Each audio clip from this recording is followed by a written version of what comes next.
Noite. Então, vamos conversar hoje sobre colagem de fragmentos dentários, certo? É uma aula que vai focar um pouco em trauma, né? Porque esses fragmentos, eles são colados mediante a um trauma que o paciente pode sofrer, certo? Então, vamos lá, pessoal. A gente sabe que os traumas dentais, eles têm grande incidência e prevalência, né?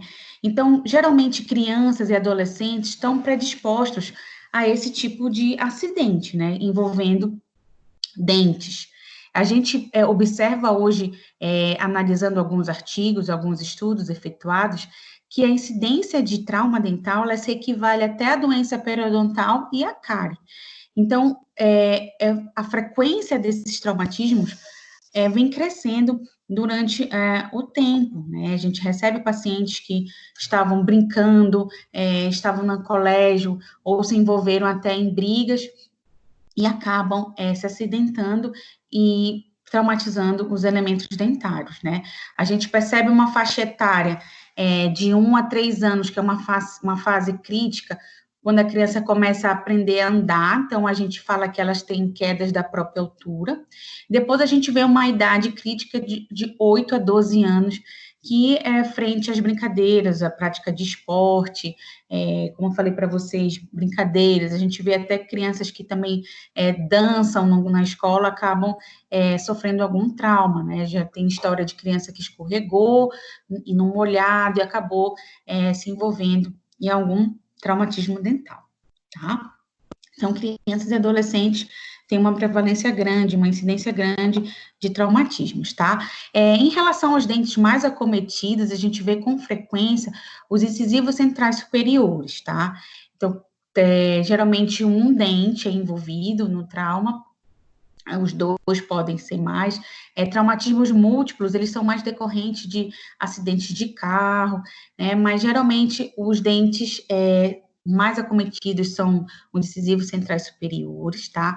A gente observa também que crianças que têm má oclusão, classe 2 de Engel, né, que tem incisivos centrais mais vestibularizados, estão 2 vezes mais predispostas a traumas dentários, tá?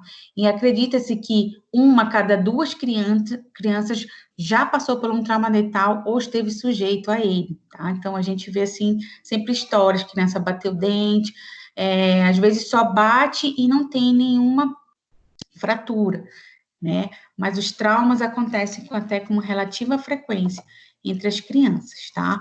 Então, assim, pessoal, quando vocês se depararem com algum traumatismo dental, é muito importante, como para qualquer outro procedimento em odontologia, que a gente faça uma boa anamnese. Né? A anamnese é sempre indispensável, apesar de ser um momento, às vezes, muito crítico, a criança vem abalada, os pais também, mas a gente não pode negligenciar a anamnese, tá?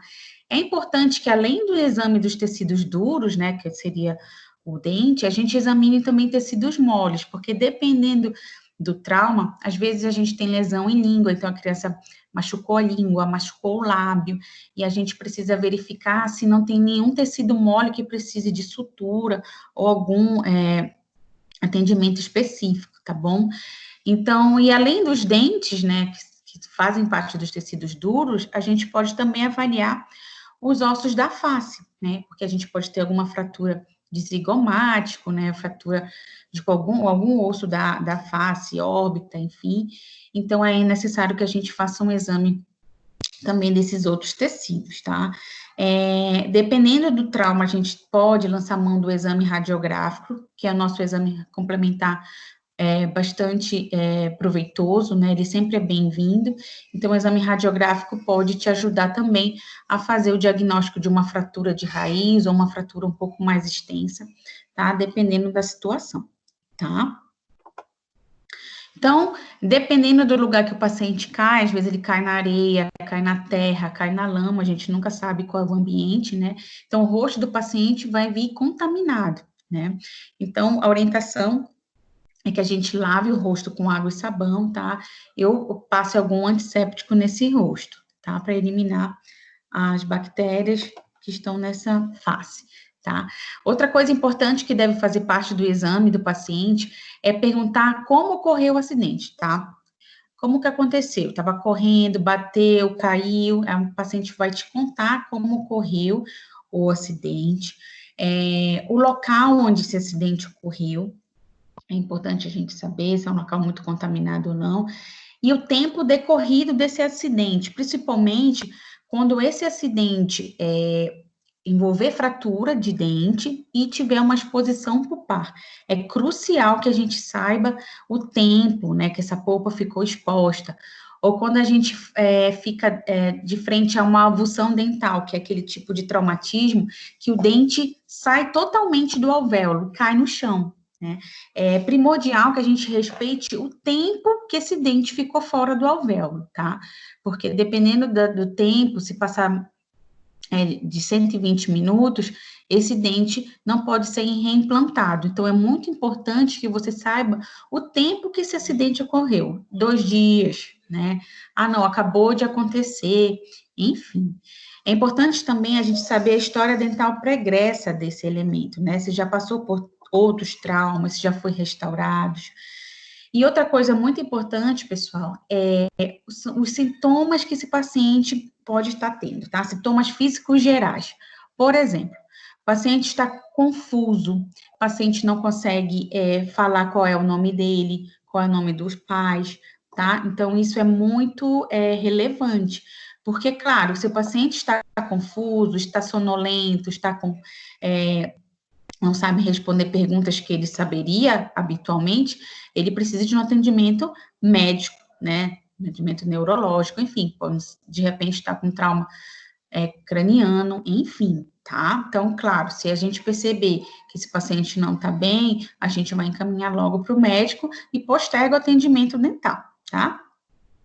Outra coisa extremamente importante é avaliar a articulação temporomandibular, né? Que se de repente nesse trauma ele teve alguma lesão nessa articulação, ele pode estar com problema de abertura, fechamento, que a gente precisa avaliar também, para ver se não teve algum deslocamento dessa TM, para a gente poder tratar corretamente, certo? Então, vejam como é importante a gente avaliar outros sinais além do elemento que sofreu o trauma, né? Então, diante de tudo que a gente estava falando, é importante, estabelecer que o paciente está bem, preciso fazer o diagnóstico do tipo de fratura que esse elemento dental sofreu, tá? Então, vamos lá. A gente pode ter uma fratura somente de esmalte, tá? Ou uma fratura envolvendo esmalte e dentina.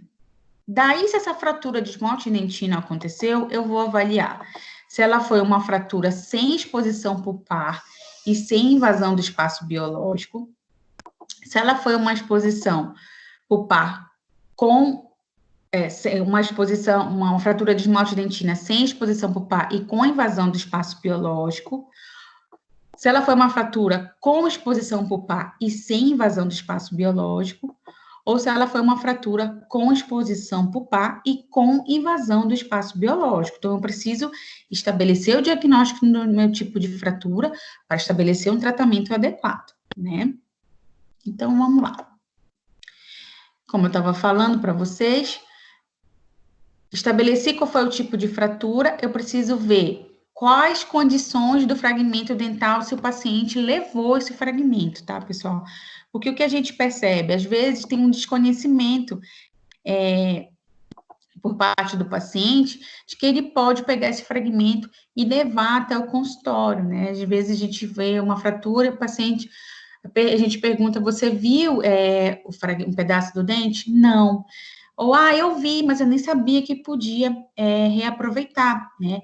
E isso é muito importante para o paciente, porque ele já fica abalado pelo trauma, e às vezes é confortante para ele saber que aquele dente pode ser colado novamente, é como se fosse dele novamente, né? Então, num quesito psicológico, isso é bem favorável, tá? Então, eu preciso também saber se esse fragmento pode ser reutilizado, né? Às vezes a gente tenta, mas o fragmento não tem condições de ser colado, tá? A gente avalia a idade do paciente, porque a gente tem que avaliar o grau de erupção do dente. Às vezes até o dente nem erupcionou totalmente, e para a gente ver se vale a pena ou não fazer a colagem do fragmento. Outra coisa importante, a condição endodôntica. Alguns casos, a gente tem que fazer endodontia antes da colagem de fragmento. Então, a gente tem que avaliar isso. Por exemplo, a fratura foi tão extensa, expôs polpa, e a polpa não para de sangrar. Então, não dá para eu colar o fragmento nesse momento. Eu tenho que fazer o atendimento endodôntico nesse caso, né? Antes de fazer a colagem. E eu devo, claro, suprir as expectativas, as exigências do paciente, que às vezes vem muito preocupado com a estética, né? Principalmente os adolescentes, que a gente já conversou, que são pacientes que visam muito a estética, né? Então, eles deixam de sorrir com vergonha de uma fratura de um elemento dental, por exemplo, tá? Então, eu preciso planejar bem o caso. Então, primeiramente, a gente vai avaliar o fragmento, tá? Vamos testar a adaptação dele. Vai servir? Não vai? Se servir, ótimo, tá?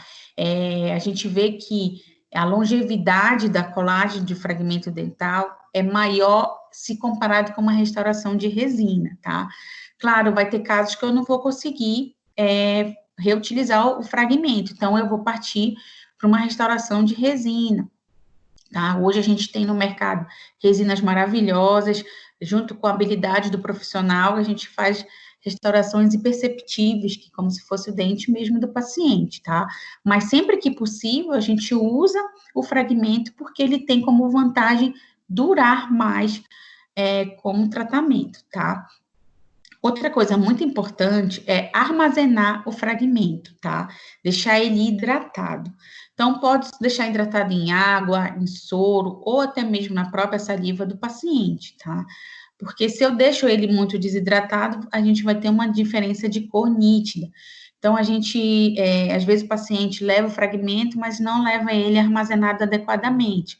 Então, imediatamente você já pode colocar ele para ser hidratado em água ou soro, tá? Para ajudar nessa hidratação, para não ficar muita diferença na cor, tá? Então, vamos lá falar de tratamento, tá? Então, olha aqui um casinho de uma fratura.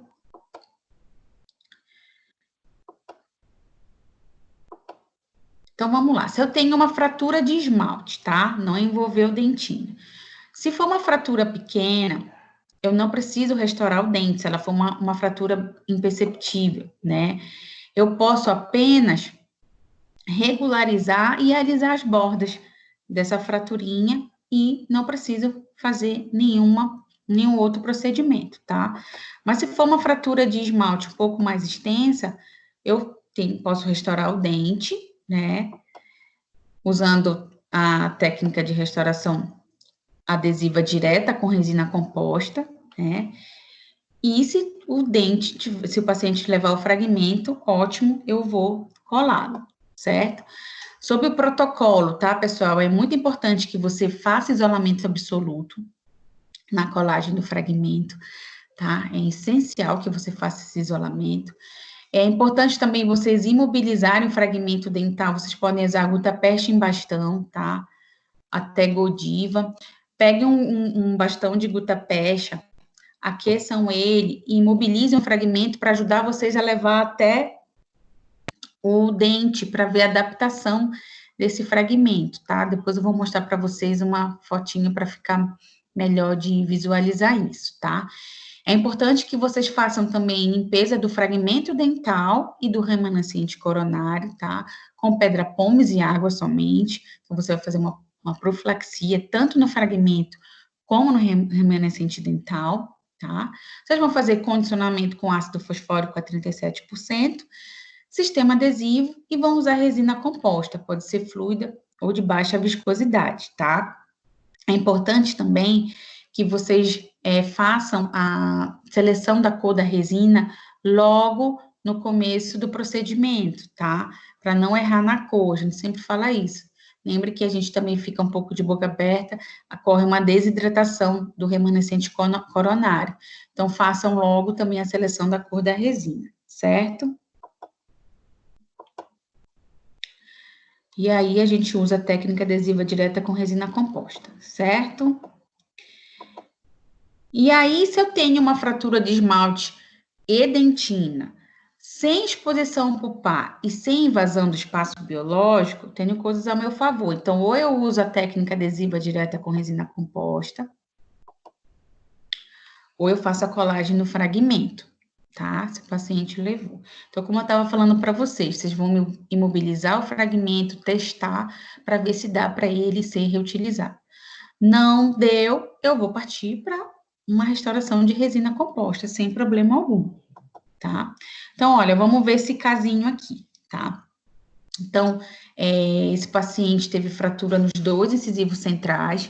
Notem, na figura A, que está sendo feita vendo a adaptação do fragmento dental, né? Aqui foi usado um microburst com um pouquinho de resina composta para poder imobilizar o fragmento dental, para poder ajudar vocês a fazerem essa adaptação, para ver se esse fragmento vai servir ou não, tá? Então, como eu falei para vocês podem usar gutapeste e bastão, não tem problema, tá? Goldiva, ou essa alternativa de usar o microburst com um pouquinho de resina, tá? Só para imobilizar o fragmento e levar lá em posição. Então, na figura A e B, eu estou testando a adaptação desse fragmento. Notem que vai faltar um pouquinho de estrutura, né? A gente vai repor isso aí, compensar isso com resina composta. Por isso, a necessidade da gente fazer logo a avaliação da cor da resina, tá? Então, aqui, ó, uma das fraturas foi um pouco mais profunda, e se vocês perceberem, foi feita uma proteção do complexo dentino pulpar, usando cimento de hidróxido de cálcio, né? E a gente faz primeiro essa proteção, lógico, para depois fazer o condicionamento ácido, né? Então, a gente percebe aí na figura D, sendo colocado na inserção do ácido fosfórico, tá? Em esmalte. E antes disso, a gente já foi feita a proteção do complexo dentino pulpar, tá? E aí, seguindo o protocolo de restauração, seguida já se aplica o sistema adesivo, né? Claro, se fotopolimeriza em seguida, respeitando o tempo. Na figura F, a gente já vê a inserção da resina de baixa viscosidade. E na figura G, foi feito uma canaleta no fragmento dental para ter um espacinho para resina composta, tá? A gente pode também fazer, se na hora da adaptação tiver um pouco ruim, a gente faz uma canaleta para criar um espaço dentro do fragmento para a resina ficar bem adaptada, tá? Isso a gente vai avaliar no momento do tratamento, tá? Então, pessoal, continuando, a gente vai ver a necessidade de fazer bisel ou não, tá? Então, por que a gente faz o bisel, tá? As finalidades da execução do bisel são aumentar a área para adesão, tá? Então, eu aumento a área de adesão entre material restaurador e remanescente dental. Eu corto os prismas de esmalte no sentido longitudinal, tá? Então, eu regularizo melhor esses prismas. E eu tenho, consequentemente, uma melhor estética, tá? E removo o esmalte superficial que pode estar muito irregular e não vai me ajudar nessa adesão e nem na estética, tá? Então, o bisel, ele só tem vantagem quando a gente fala de estética, porque ele ajuda a mascarar a interface dente-restauração. Então, eu não consigo ver nitidamente aquela linha de fratura, tá? Então, o bisel é sempre bem-vindo. Então, continuando aquele mesmo caso, a gente percebe aqui que alguém assumiu o controle aí do... Pronto. Então, continuando aquele mesmo caso, depois da colagem do fragmento, está sendo realizado o bisel, tá? Como eu falei para vocês conseguem ver na figura H os fragmentos já colados e ficou uma interface aí dente restauração, uma linha nítida. Então, a gente, com uma broca, faz o bisel, realiza o bisel, tá? Para posteriormente fazer a hibridização, né, com ácido fosfórico, sistema adesivo, e aí eu tenho um aspecto final bem satisfatório. Eu não consigo ver linha de fratura nesse elemento, tá? É importante também, pessoal, que vocês vejam a adaptação tanto por vestibular como por palatina. Preciso estar palatina com tudo bem fechadinho, né? Sem fenda, sem bolha, né? Porque isso garante um sucesso do meu tratamento dental, tá? Então, o bisel, ele só tem vantagem quando a gente fala de estética, certo?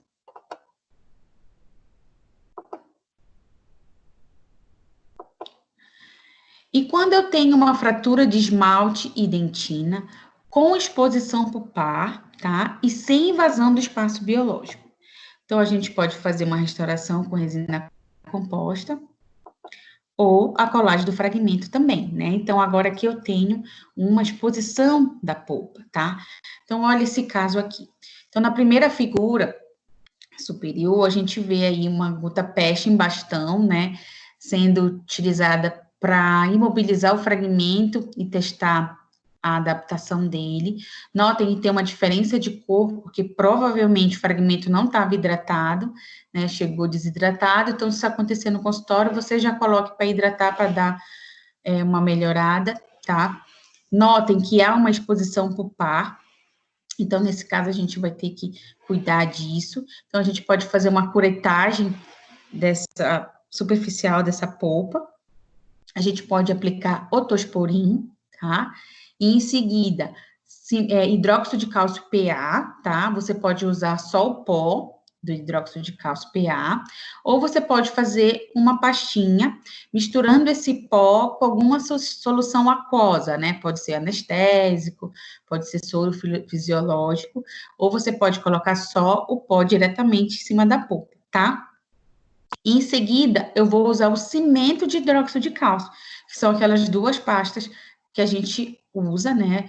A base e o catalisador, que tem uma presa química. Então, a gente coloca o Tosporin, o hidróxido de cálcio PA, que pode ser só o pozinho branco, ou misturar ele com algum veículo aquoso, e em cima, por cima, eu coloco o cimento de hidróxido de cálcio, certo? Eu protejo essa polpa, tá?